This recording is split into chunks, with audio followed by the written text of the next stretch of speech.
guys, welcome back to my video. Today we are going to start our next topic, which is high and low tide. Okay, first of all, do you know what is the meaning of high and low tide? इस topic के बारे में आप लोगों ने geography में भी पढ़ा होगा बेटा. तो इसमें होता क्या है, वाटर लेवल सी शोर पे कम या ज़्यादा होती है, उसको ही हम क्या बोलते हैं, हाई एंड लो टाइड बोलते हैं. वो किसकी वजह से हो रहा है, ग्रेविटेशनल फोर्स की वजह से हो रहा है. वही अपने को इस टॉपिक में पढ़ना है. तो देखो मैंने यहाँ पे अर्थ बना ली है. अपनी जो अर्थ है उसमें बहुत ज़्यादा क्वांटिटी में क्या है, वाटर है. आप लोगों को पता ही है. तो ये जो वाटर है, वाटर के ऊपर ही अफेक्ट हो रहा है मून के ग्रेविटेशनल फोर्स का. अंडरस्टैंड. ये जो मून है इसके ग्रेविटेशनल फोर्स की वजह से ये वाटर जो होता है, अर्थ के ऊपर का वाटर मून की तरफ पुल होता है. जैसे कि आप लोग यहाँ पे देख रहे हैं, ये वाटर मून की तरफ पुल हो रहा है.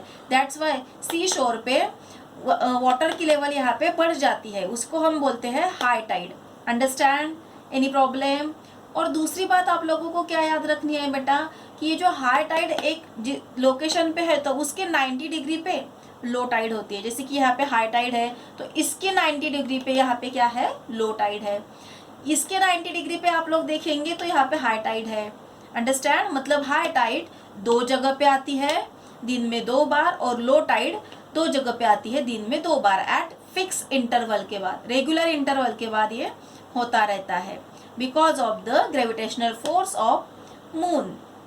ठीक है बेटा. तो देखो यहाँ पे आप लोगों को टाइड का मीनिंग समझना है. The level of sea water at any given location along a seashore increases or decreases twice a day at regular interval. मतलब क्या है, सी वाटर की जो लेवल है एक गिवन लोकेशन पे, कोई भी गिवन लोकेशन है, along a seashore, कहाँ का, सी शोर का मतलब सागर का किनारा, वहाँ पे ये वाटर लेवल इंक्रीज होती है या फिर डिक्रीज होती है दिन में 2 बार एट रेगुलर इंटरवल पे. उसी को हम क्या बोलते हैं, टाइड्स बोलते हैं. और जहाँ अगर पानी की लेवल इंक्रीज हो गई तो उसको हाई टाइड बोलेंगे, अगर डिक्रीज हो जाती है तो उसको लो टाइड बोलते हैं. समझ में आया. देखो अभी यहाँ पे मून है, मून के अंडर जो वाटर है वो वाटर उसकी तरफ पुल होगा. अंडरस्टैंड.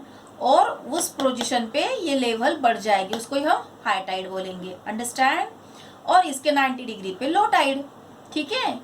यहाँ पे इसके 90 डिग्री पे हाई टाइड, इसके 90 डिग्री पे लो टाइड. इस प्रकार से 2 जगह पे दिन में 2 बार हाई टाइड आती है और लो टाइड आती है.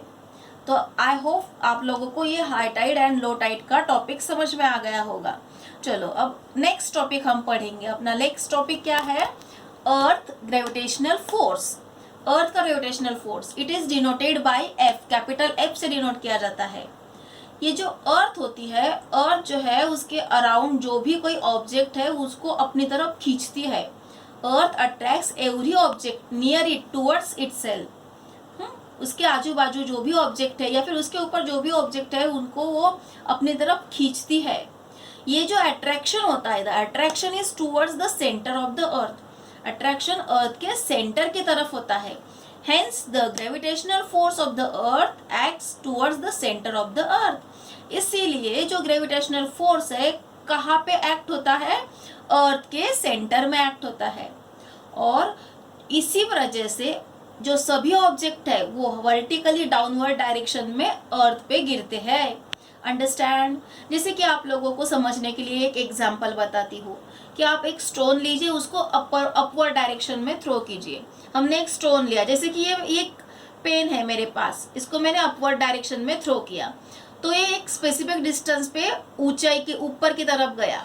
ठीक है. बट इसके ऊपर कॉन्स्टेंटली अर्थ अपना ग्रेविटेशनल पुल एक्सर्ट कर रही थी. इसी पुल की वजह से उसकी वेलोसिटी जो है डिक्रीज होती गई और फिर उसकी वेलोसिटी 0 हो गई.